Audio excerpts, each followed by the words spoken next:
Darling, you send me. Darling, you send me.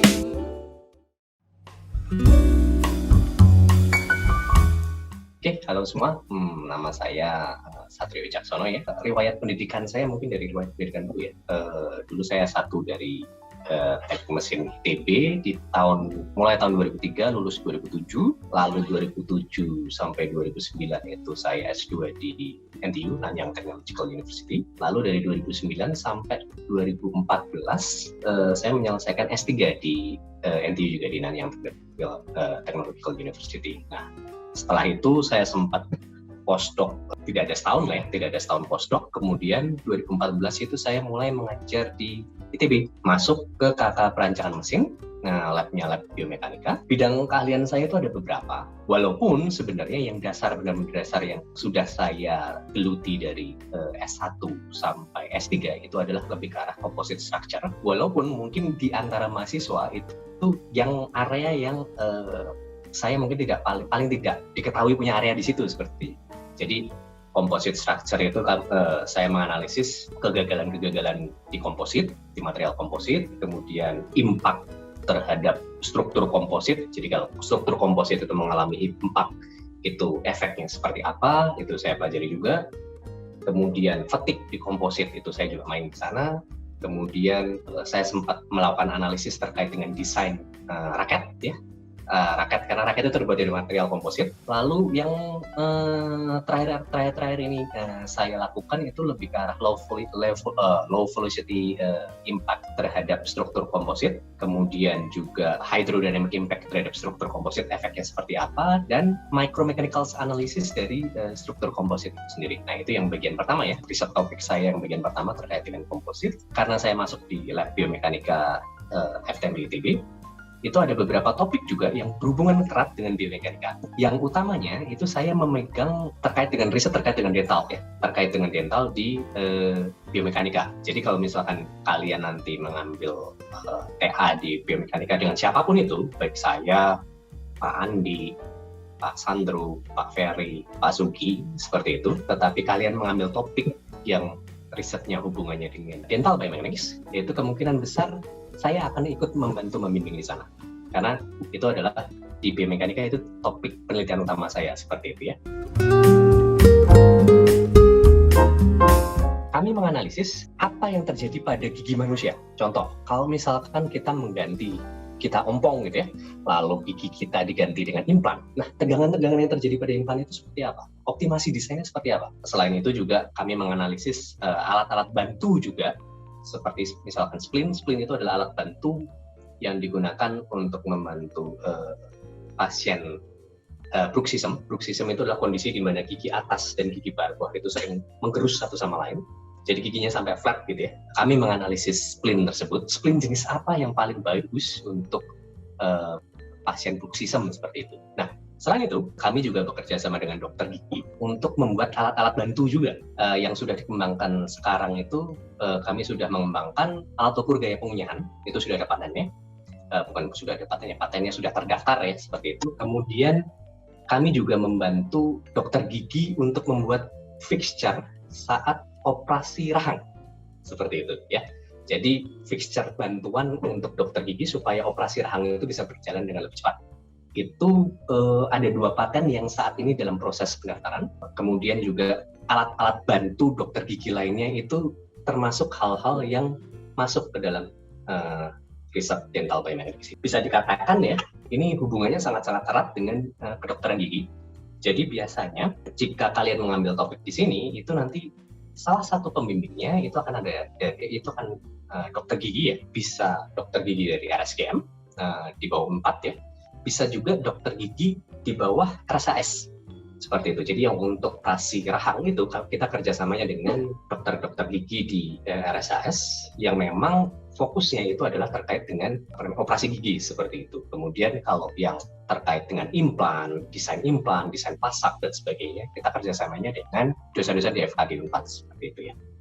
Jadi hubungannya ini sangat erat dengan kedokteran gigi. Ada lagi satu alat yang sekarang ini kami sedang sudah selesai dikembangkan, patennya itu sudah ada beberapa paten yang ada di sana juga.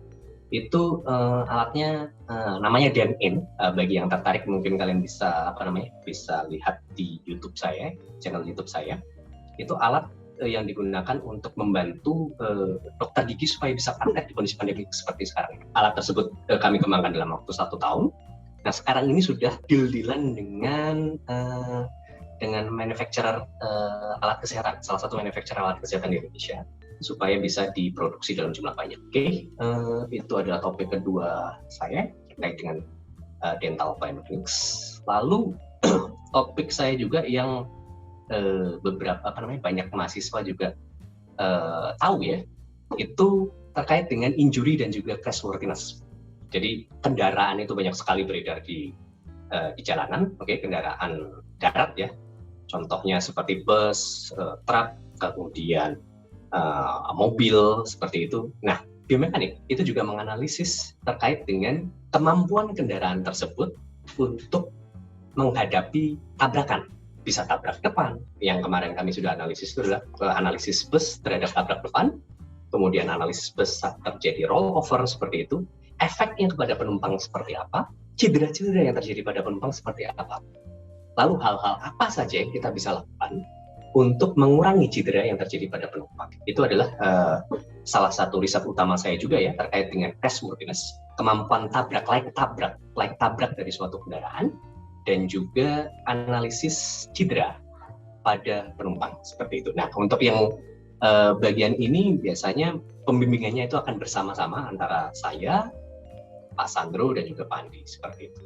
Kalau untuk yang dental biomechanics tadi itu biasanya kombinasinya itu antara saya, Pak Andi, dan juga Pak Tata Cipta Dirgantara dari Dirgantara, Teknik Dirgantara. Jadi itulah hal-hal yang sudah kami lakukan. Analisis terhadap bus ini sudah hampir beres semua. Di masa yang akan datang itu kami akan melakukan analisis terkait dengan truk dan juga kendaraan seperti mobil seperti itu ya. Kalau misalkan kalian tertarik, itu kalian bisa mengambil tugas akhir di bawah saya atau Pak Sandro atau Pak Andi seperti itu. Itu topik utama kedua saya, topik utama ketiga saya terkait dengan crashworthiness dan juga injury biomechanics. Yang satunya lagi itu adalah terkait dengan digital image correlation. Jadi buat kalian yang tertarik dengan programan seperti itu mungkin akan cocok. Kami mengembangkan alat biomekanik, tim biomekanik itu mengembangkan alat yang namanya digital image correlation. Itu sekarang kami sudah buat suatu alat berbasis gambar ya, berbasis citra digital itu untuk mengukur defleksi jembatan. Keluaran dari alat ini itu juga bisa dalam bentuk paper, bisa dalam bentuk paten seperti itu ya. Jadi yang biasanya menghandle riset ini adalah saya dan juga Pak Ferianto. Selain itu, masih hubungannya dengan image processing juga. Selain digital image correlation, itu juga saya riset juga terkait dengan motion capture. Motion capture ini digunakan untuk menganalisis gerak pada manusia. Nah, yang fokus yang kami lakukan sekarang itu lebih ke arah yang saya lakukan ya, terutama itu lebih ke arah sports biomechanics. Jadi kalau misalkan orang itu bergerak untuk suatu olahraga seperti itu, efektivitasnya seperti apa, kemudian pergerakannya itu efeknya terhadap cedera seperti apa, itu kami juga lihat. Jika tertarik mungkin bisa mengambil bimbingan di bawah saya atau Pak Ferry atau Pak Andi. Selain itu, saya juga bisa membimbing topik-topik mechanical lainnya. Misalkan diinginkan untuk mendesain suatu alat seperti itu juga sebenarnya bisa untuk tugas akhir di bidang tersebut. Biasanya kalau misalkan tugas akhir dengan saya itu keluaran yang bisa diperoleh itu ada 2 macam. Yang pertama itu untuk jurnal internasional atau konferensi internasional, itu yang pertama. Yang kedua itu keluaran dalam bentuk paten. Sebagai contoh itu ada angkatan 2014 ya, CAKTI, itu keluarannya adalah satu paten yang alat ukur gaya punggung tadi. Kemudian Yusril di tahun angkatan 2017 ya, itu keluarannya 2 paten malah. Itu untuk membantu fixture, untuk membantu dental surgeon untuk melakukan operasi rahang. Lalu yang di IC juga itu kemarin angkatan 2017 juga Dian Afif itu keluarannya adalah 1 paten untuk alat ukur defleksi jembatan seperti itu. Jadi opsinya kalau tidak paten ya dalam bentuk publikasi ilmiah. Publikasi ilmiah itu bisa dalam bentuk jurnal internasional atau dalam bentuk konferensi internasional seperti itu. Yang akan dilakukan ke depannya itu tetap di area-area tersebut. Jadi yang dental biomechanics itu kami fokusnya itu lebih ke arah alat-alat bantu untuk dokter gigi, baik untuk dental surgeon atau dokter gigi lainnya, atau juga analisis terhadap protokol-protokol yang dilakukan oleh dokter gigi. Jadi kerjasamanya itu cukup erat dengan dokter gigi di daerah konservasi gigi ya. Jadi saat konservasi itu dilakukan terhadap suatu gigi, treatment dilakukan terhadap suatu gigi, efeknya terhadap distribusi tegangan yang terjadi pada gigi itu akan seperti apa? Arah kedepannya itu seperti itu. Kemudian juga untuk yang komposit, ya komposit, struktur komposit, itu arah kedepannya riset yang akan dilakukan itu lebih ke arah analisis terhadap impact hidrodinamik. Ini kenapa? Karena ini kami ada project dengan PTDI dan juga LAPAN dan juga BPPT itu untuk desain float dari N219 amfibi. Jadi N219 itu adalah pesawat kecil ya, ingin dibuat bentuk amfibinya, ingin dibuat amfibinya, versi amfibinya. Dan untuk yang crashworthiness dan juga passenger injury, itu sekarang fokus kami itu akan beralih ke arah desain truk yang aman, supaya kalau misalkan nanti ada tabrakan mobil kecil, itu mobil kecilnya bisa aman seperti itu. Dan sekaligus juga kami ingin melihat keamanan pada mobil juga seperti itu. Lalu untuk digital image correlation dan juga sports biomechanics itu, kalau untuk sports biomechanics itu kami sekarang fokusnya lebih ke arah sepatu bola ya. Itu ada satu pendanaan riset yang kami dapatkan, jadi kemungkinan besar akan tetap continue di situ. Jadi pergerakan efek dari jenis sepatu bola yang digunakan terhadap pergerakan dari suatu atlet, dari atlet sepak bola seperti itu. Kemudian untuk yang digital image correlation, kami masih akan melakukan pengembangan lebih lanjut untuk bisa menganalisis lebih baik lagi untuk nilai tegangan dan regangan yang terjadi pada suatu struktur apabila deformasinya itu besar. Sekarang itu yang sudah umum itu adalah kalau misalkan deformasinya itu kecil, jadi belum masuk ke area plastis. Nah ini untuk kami ingin membuat sistem yang bisa menghandle deformasi besar dari suatu struktur. Nah ini akan sangat-sangat berguna untuk industri manufacturing terutama. Jadi secara garis besar penelitian saya seperti itu jelas sekali bisa dilihat bahwa banyak yang multidisiplin ya, seperti dental biomechanics, itu multidisiplin kombinasi antara FTMD dengan kedokteran gigi, kemudian komposit, struktur komposit itu kombinasi semua FTMD ya. Teknik mesin ada, teknik penerbangan ada, teknik dirgantara ada, dan juga teknik material ada seperti itu. Jadi itu interdisiplin juga ya untuk yang composite structure. Lain-lainnya itu lebih ke arah fokus di tim biomekanik itu sendiri. Untuk topik-topik riset lainnya lebih ke arah fokus ke tim biomekanik itu sendiri, walaupun yang sports biomechanics itu ada hubungan erat dengan kedokteran, dan juga karena itu ada hubungan dengan cedera ya, itu dengan kedokteran dan juga dengan orang yang menggeluti olahraga seperti itu.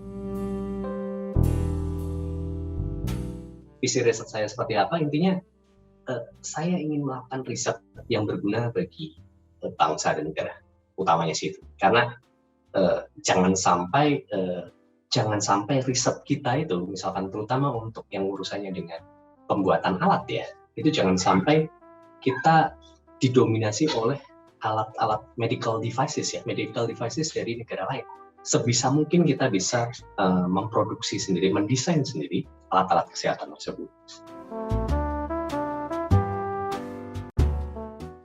Silakan saja mendaftar tugas akhir dengan saya. Intinya kalian akan mendapatkan ilmu baru yang saya yakin akan berguna untuk kalian ke depannya.